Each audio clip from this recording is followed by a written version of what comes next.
Hungary was the venue for the Drivers of the World Series by Renault on June the 13th and 14th, 2015. At Spa-Francorchamps, a fortnight previously, we got an idea of who would stand out. But here the track is completely different and the drivers will have to contend with exceptionally hot conditions. Get ready to go behind the scenes, and away we go.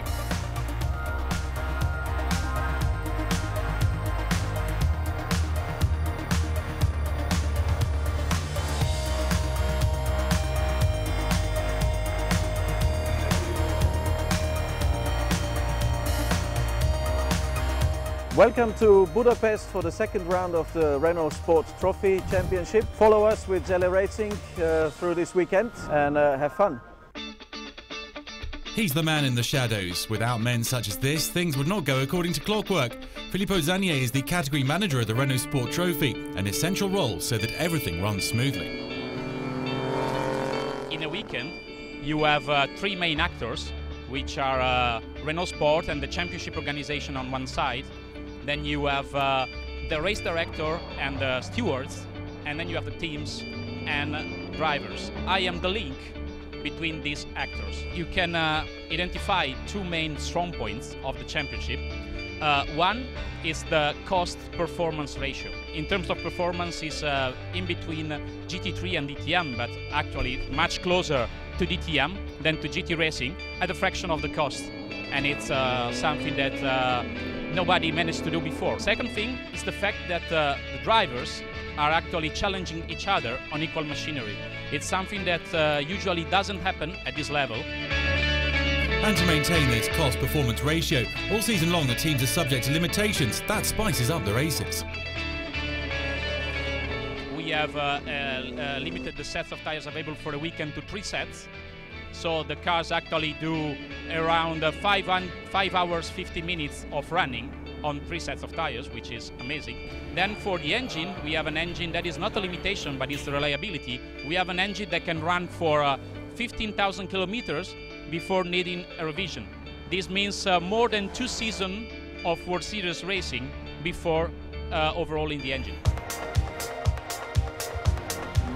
Hello, I'm Michael Zelle Racing team from Austria.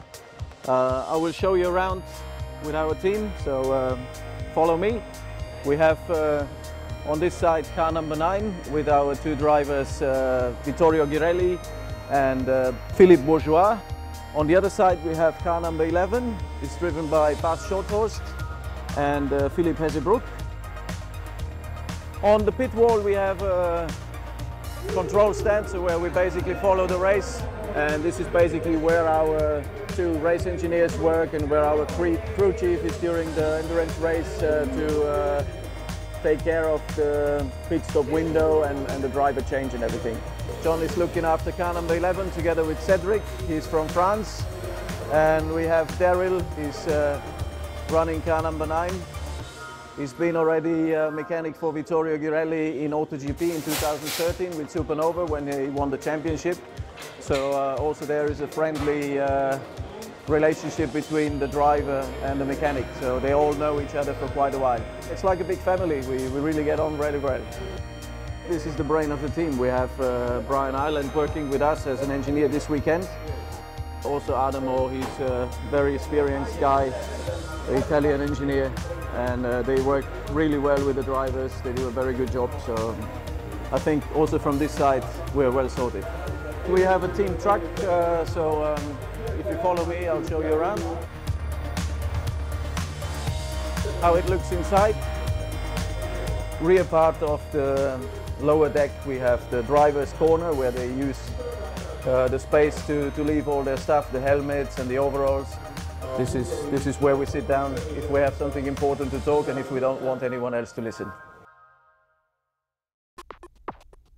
The Hungaroring is nicknamed the Tourniquet. It's unlike a quick track like Spa-Francorchamps. The engine needs to perform just as well, however. It has the specificity of being totally controlled in an electronic manner. And to help us understand, Guillaume Fouquet, a Renault Sport Trophy engineer, and Antonio Felix da Costa tell us about the hidden beast at the rear of the RS01. Here we are in Hungaroring, and we're going to go for a lap in the Renault RS01. We'll concentrate a little bit on the engine, today. The RS01 has a V6 3.8-litre engine. It's a bi-turbo taken from the Nissan GTR. We worked in collaboration with Nismo and Gibson. The engine is 550 horsepower and goes at 6,500 RPM, coupled with 630 Newton meters at 5,000 RPM. Here we go, exiting turn 1, second gear, a lot of torque in the car, easily progressing through the throttle pedal. Here the circuit is quite sinuous, and thanks to the two turbos the engine is very supple. On top of that, we have a driving aid called traction control, which has 7 settings. That means the coupling can take place at the behest of the driver and makes for a polyvalent vehicle. It's suited to all sorts of drivers, the prestige drivers and the elite drivers.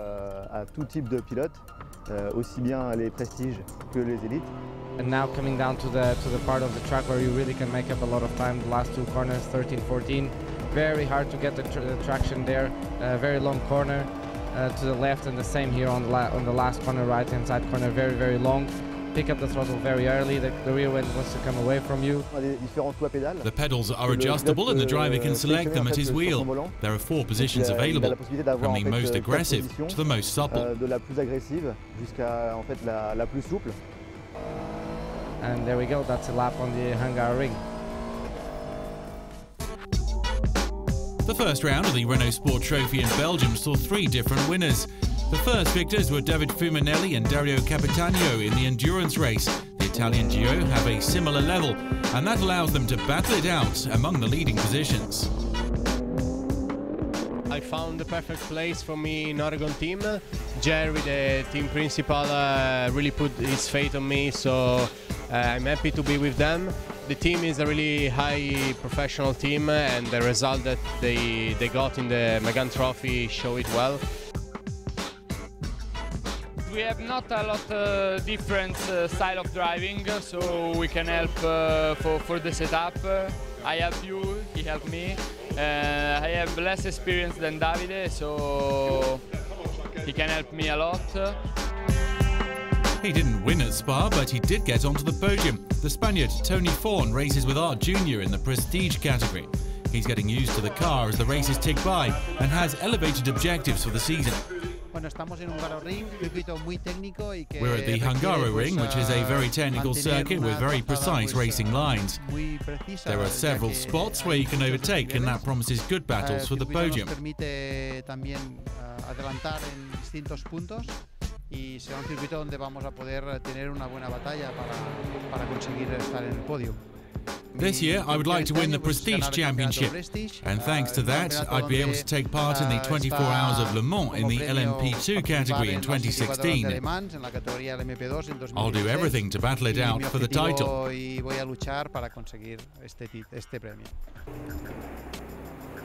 Young Dutchman Stijn Schothorst was hugely impressive in the first meeting, outclassing the competition and setting himself up as one of the favourites in the elite category. Obviously, it's the only target to win the championship. Yes, it's the reason why we are racing. But this doesn't mean I'm only focused on this. I'm focusing on my own performance and doing the best I can, and then we have to see at the end of the day where we are. We have to perform every single session, every single race, every single qualifying, and this is the same if you lead the championship, and it's the same if you're last. So I don't have to feel any pressure. I love this track. I've been here before. The car is working perfectly well here, and so is the team. So am I. So we're all very happy at the moment. It's time for the Zelli Racing team to crank themselves into action. Philippe Bourgeois and Philippe Hasbrook head out onto the track in their qualifying session, hoping to get a good spot on the Prestige starting grid. I'm getting used to the circuit. It's a very tough circuit. As an amateur, you need time at the wheel to get used to things, and the Hungaroring is particularly difficult and technical. And the apprenticeship phase continues throughout qualifying. Philippe Bourgeois improves lap after lap and claims 12th on the grid. Lots of things happen to Philippe Hasbrook at the start of the session. He gets hit on the first lap and has to come into the pits.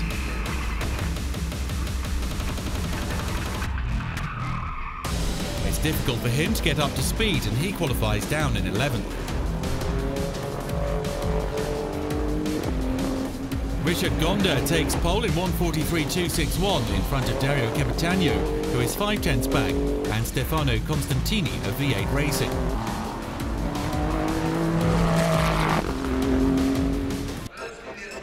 Confident ahead of their qualifying session, Bas Schotthorst and Vittorio Girelli climb into their RS01 with ambitions of qualifying in the first few places. Yesterday was a pretty good second free practice, so I hope we can get the sectors together and we can do a good qualifying.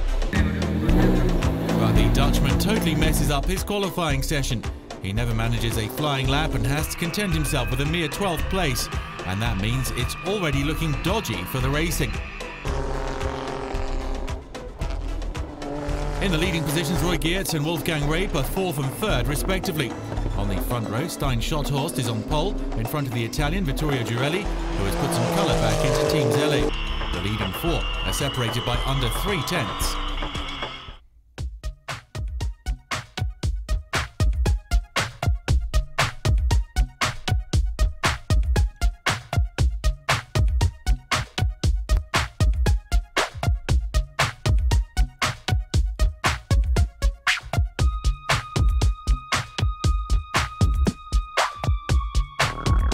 Before the start of the endurance race, the drivers get around a table with Michael Zelle and the 2 team engineers to define the strategy when it comes to the driver change. So we will use a stopwatch and for the second driver, on the left or on the right? Whatever Exactly like last time. But I would go into the left side. If maybe we will release you a little bit before because one car is approaching, so you pass a car in the pit lane, but then you have to slow down in the pit lane. Slow down carefully without showing it too much. So you have to gain 2 seconds, but not 10 seconds. This time around, it's the elite drivers taking the start of the endurance race, and they score points for their championship. I feel confident, I have to say. We did a good job in quali. Yeah, hopefully we can turn very negative qualifying into a very positive race. With 2 cars at the extremities of the grid, Michael Zelle has to have eyes everywhere. We're obviously starting from the front row with Vittorio, so I hope everything goes well, fingers crossed. Also, I hope we do a good race with Bas. He's starting from the back because he had a bad qualifying. He was not happy with his own performance.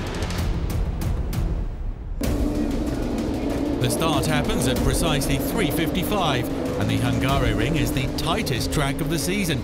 So it's important to be careful on the first corner so as not to be knocked out of contention immediately. Vittorio Girelli messes up his start, and that's Stein Schotthorst's fault as he opens the door to the pursuers on the right side of the track. Pizzatola makes the most of that to take over the lead and is followed by Rape and Schotthorst. The drivers from the Art, Monlau and Verschoor teams pull out an advantage over the rest of the field while enjoying their own private battle.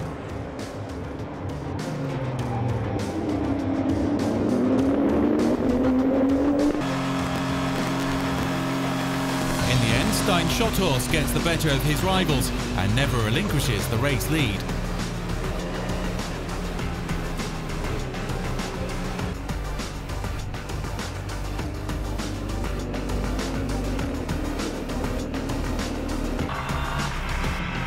Further back, Bas Schotthorst has been climbing through from the back row.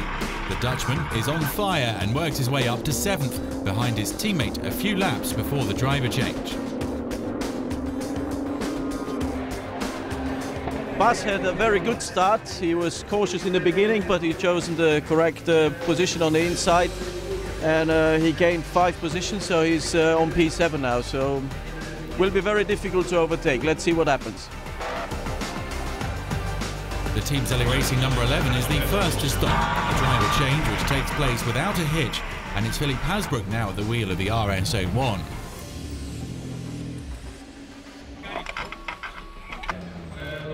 I call you, don't worry.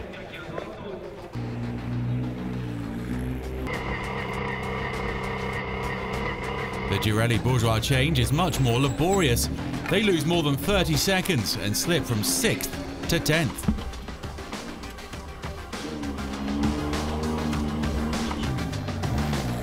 The pace was there, we got done a really good job.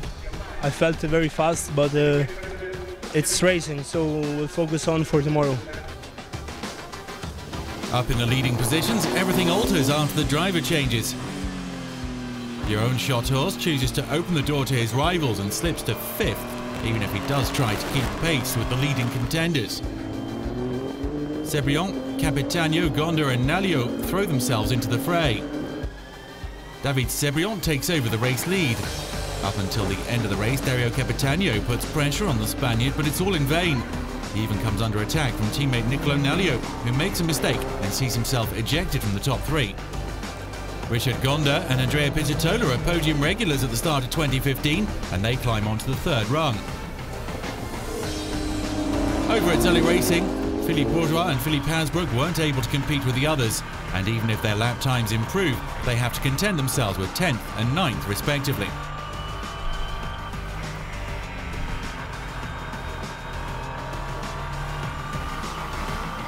Tomorrow is a new day. We start with the prestige race in the morning, and let's hope we can do a good result in the elite race in the afternoon. In the overall standings, Capitano and Fuminelli lead the way in front of Cebriant and Rape, and Bachetta and Nalio.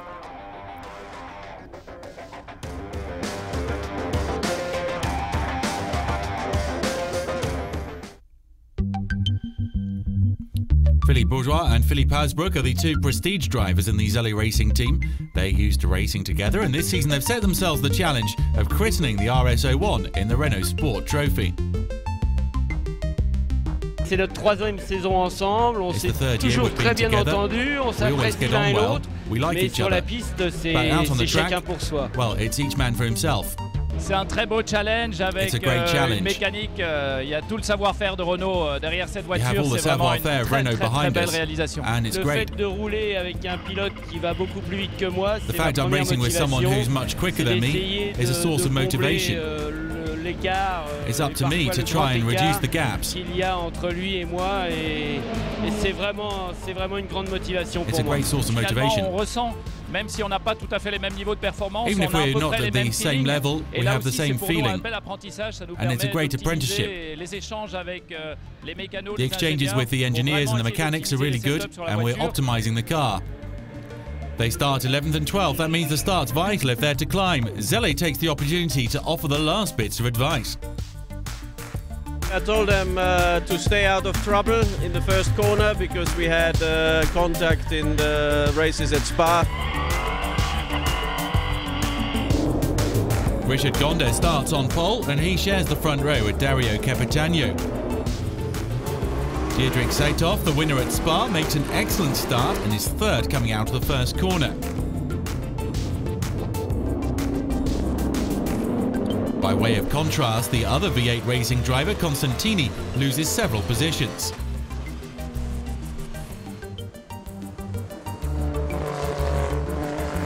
He's fighting for 7th, but the Italian is at ease on the track and puts pressure on David Cebriant, who cracks and makes a mistake.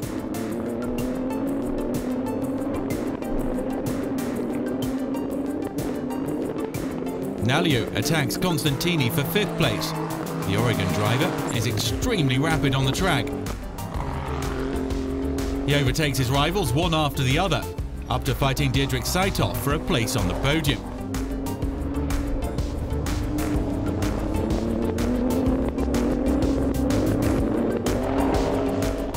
But Nalio goes off the track while attacking and damages his car. That means an abandonment for the RS01 number 6.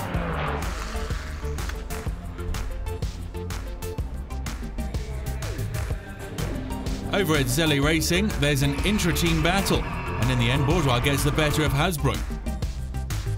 The 2 drivers finish 9th and 12th, respectively. Good job, Willie. Good job. Your best lap was 1 second quicker than yesterday. Up front, in 3rd is Saitov, behind Capitano, who has put in a solid race. But the man who puts in a perfect race is Richard Gonda. He wins and is never worried.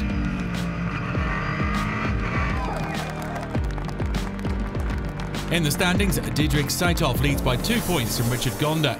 The 2 prestige drivers have already established a big advantage over their rivals. They're the stars of Zelle Racing. Vittorio Girelli at the wheel of the RS01 number 9 and Bernd Schotthorst at the wheel of the 11 have only one goal, that's to win as many races as possible and take the title, despite a difficult start to the season. My goal is to win races, always. I'm pretty sure we are on the right way forward, and I think during this season we are able to win races. Everyone puts a lot of effort in here, and you know, everyone works hard to try to achieve important results. For now, we were struggling a bit, but we're going in the right direction, so we just have to keep focused and carry on like this. The important thing of a teammate is that you have someone who's quick and who you can learn something from. So yeah, I'm happy with him as a teammate. There's still a lot of races that we can get points, so we just have to get in the front, and that's it.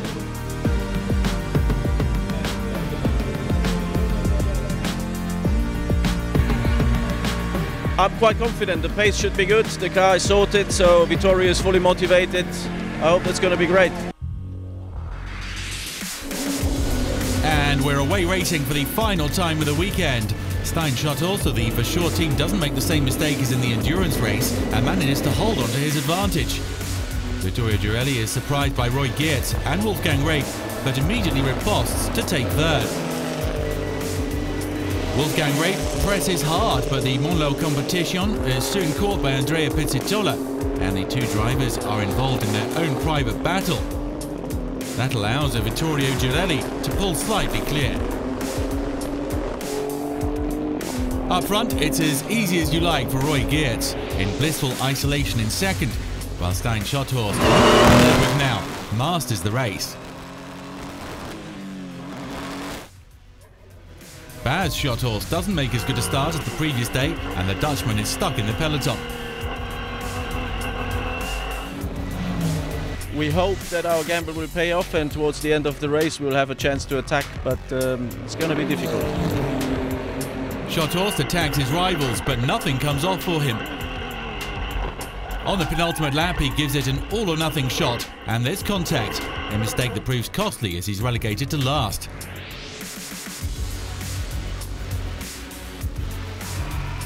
Once again, Vittorio Girelli is Zelli Racing star performer as he finishes third.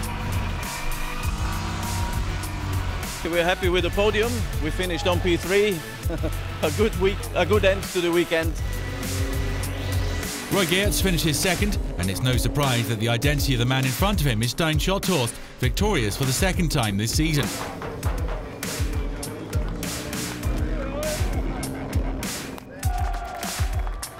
In the standings, Schottl extends his advantage. Behind him, Reip and Pizzitola are separated by only 2 points.